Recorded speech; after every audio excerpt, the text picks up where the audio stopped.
Daniel 7 ayat 9, sementara aku terus melihat tahta-tahta diletakkan, lalu duduklah yang lanjut usianya. Digambarkan dia pakaiannya putih seperti salju, rambutnya bersih seperti bulu domba. Aku terus melihat dalam penglihatan malam itu tampak datang dengan awan-awan dari langit seorang seperti anak manusia. Lalu diberikannya kekuasaan dan kemuliaan, maka aku Daniel terharu karena penglihatan. Nah, kalau kita lihat nanti nih paralelnya di Wahyu 1 ayat 13, ini kita baca ya. Dan di tengah-tengah kaki dia itu ada seorang serupa anak manusia dan digambarkan juga kepala dan rambutnya putih. Nah, jadi yang lanjut usia itu adalah anak manusia. Di terjemahan Revised Standard Version ya ditulis Ancient of Days. Ancient of Days ini artinya zaman kuno. Di terjemahan lain saya juga pernah baca ini artinya kekekalan ya. Nah, di ikonografi ortodoks kita ini menemukan gambar zaman kuno dengan dua pandangan atau cara.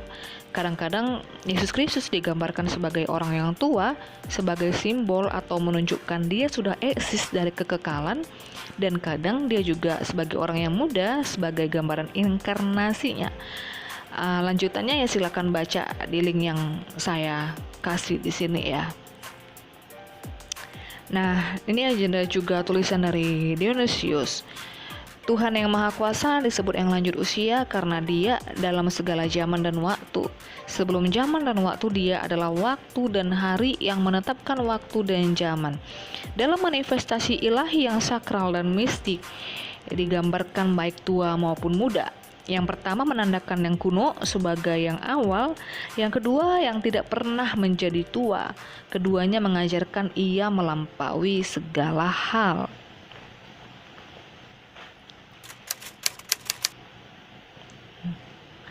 Nah, ikonografi. Jadi yang lanjut usia ini adalah ikonografi atau interpretasi gambar ya, atau simbolik. Nah, di dalam penggambaran ikonografi dari yang lanjut usia atau zaman purba, ini kita kan melihat nimbus ini atau halo ya, dan tulisan ICSC yang juga ada di gambar Kristus manapun. Ini karena keduanya adalah satu dan sama. Tuhan kita Yesus Kristus satu-satunya pribadi ilahi yang muncul pada siapapun dan kapanpun dalam perjanjian lama, yang juga disembah selamanya di surga.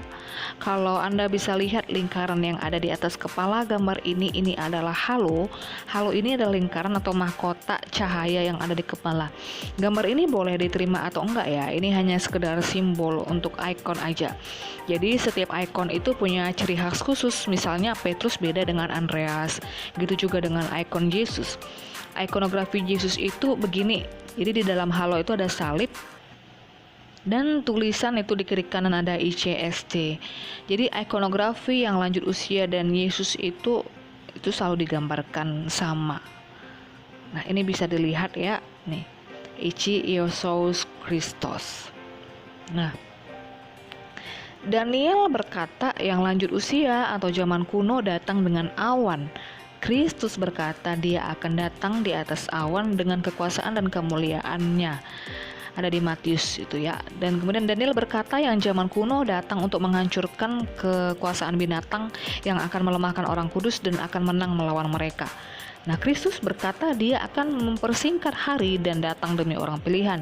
Daniel berkata yang lanjut usia memimpin penghakiman. Kristus berkata Bapa menyerahkan semua penghakiman pada anak. Jadi keduanya itu adalah simbolik Yesus. Contoh lain penglihatan di perjanjian lama tentang Yesus yaitu dari Yesaya. Hal ini dikatakan oleh Yesaya karena ia telah melihat kemuliaannya dan telah berkata-kata tentang dia. Dan ada di Yohanes 12 ayat 41. Rasul Yohanes mengatakan bahwa Nabi Yesaya telah melihat kemuliaan Yesus. Padahal Nabi Yesaya hidup 700 tahun sebelum kelahiran Yesus ke dunia sebagai manusia. Ini berarti bahwa Yesus yang dilihat Yesaya adalah Yesus yang belum berinkarnasi. Nah, jadi dengan kita tahu kuncinya di kitab Daniel ini, kurang lebihnya ini bisa juga memahamin kitab Wahyu ya, karena kitab Daniel ini ada korelasinya dengan penglihatan di Wahyu.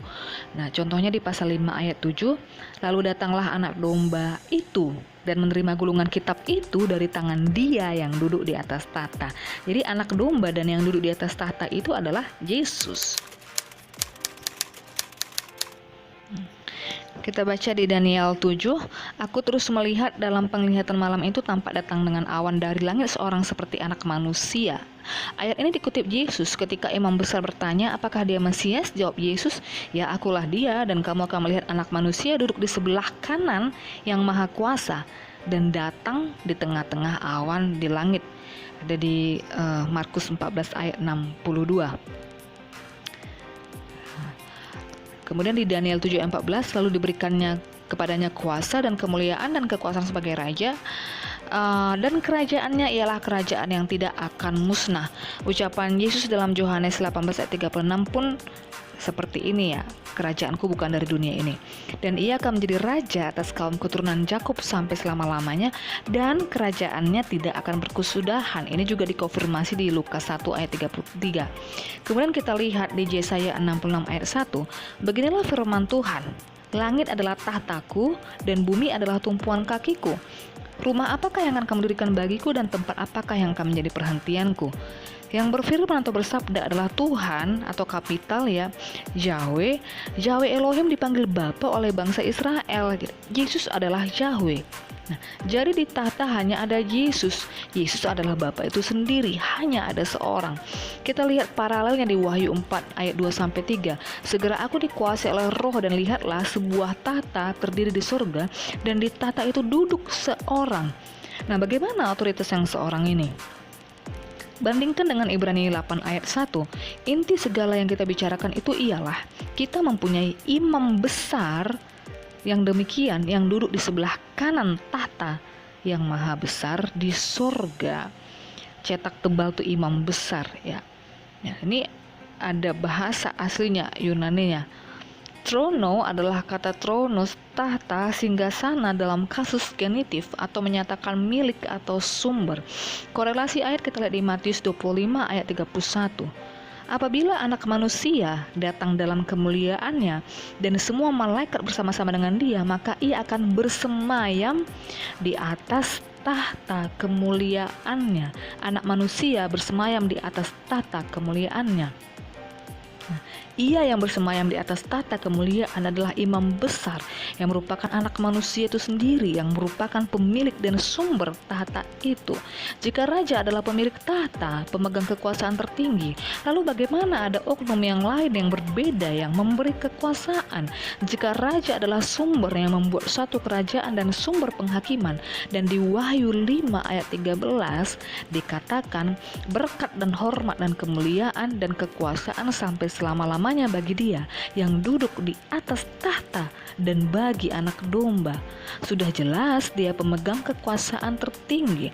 Jika Bapa dan Yesus berbeda, lo Bapa jadi pajangan aja dong, nggak pernah terlihat, nggak ada duduk di tahta. Berkat kemuliaan hormat juga bukan untuk dia, untuk Yesus ya. Itu mah namanya Bapa imajiner ya. Nah, kalau kita lihat di Wahyu 22 ayat 3, ada pengucapan tahta Allah dan tahta anak domba. Terjemahan LAI yang menggunakan dua kali kata tahta yang seolah merujuk adanya dua buah tahta-tahta itu sebenarnya kurang tepat ya. Dalam naskah asli untuk kata tahta di atas ditulis dalam bahasa Yunani tronos, ditulis dalam bentuk tunggal dalam gender maskulin. Nah, lalu gimana dengan 24 tahta yang ada di kitab Wahyu juga? Yuk kita masuk kemari sedikit, Wahyu 4 ayat 4, dan di sekeliling tahta itu ada 24 tahta. Dan di tahta-tahta itu duduk 24 tua-tua yang memakai pakaian putih dan memakai mahkota emas di kepala mereka. 24 tua-tua adalah simbol para bapak leluhur dari 12 suku Israel perjanjian lama dan 12 rasul di perjanjian baru ya. Nah, ini ada bahasa aslinya, ada Tautrono tahta, Tronoi tahta-tahta, Taustrono tahta-tahta, dan bisa dilihat sini, dan Stepanos mahkota. Nah, Tronoi, Tronos itu jamak, Tronos itu tunggal. Tahta-tahta untuk 24 tua-tua bukan tahta kemuliaan seperti yang dimiliki Yesus. Dan kemudian tentang mahkota ini ada dua ya, diadema dan Stepanos. Kalau diadema ini mahkota untuk penguasa atau raja, contoh di Wahyu 19 ayat 12. Stepanos itu mahkota untuk sebuah kemenangan ya, ibarat seorang prajurit yang menang bertempur atau seorang atlet yang memenangkan pertandingan. Kesimpulan, penglihatan Daniel tentang yang lanjut usia dan anak manusia adalah simbolik dari Yesus, gambaran Alpha Omega. Semua penglihatan dalam Alkitab, baik Yehezkiel, Yesaya, Stefanus, dan lain-lain adalah tentang Mesias atau Yesus. Yesus adalah sang imam besar yang duduk di tahta utama, hanya Yesus. Oleh karena itu, Yesus disebut Raja di atas segala Raja dan Tuhan di atas segala Tuhan atau Kurios Kurion. Penglihatan Daniel tentang anak manusia dalam Daniel 7 ayat 13-14 adalah tentang yang ia sebut yang lanjut usianya yang berkuasa secara kekal atas semua orang, atas segala bangsa. Gelar raja di atas segala raja digunakan dalam Alkitab sebanyak 6 kali.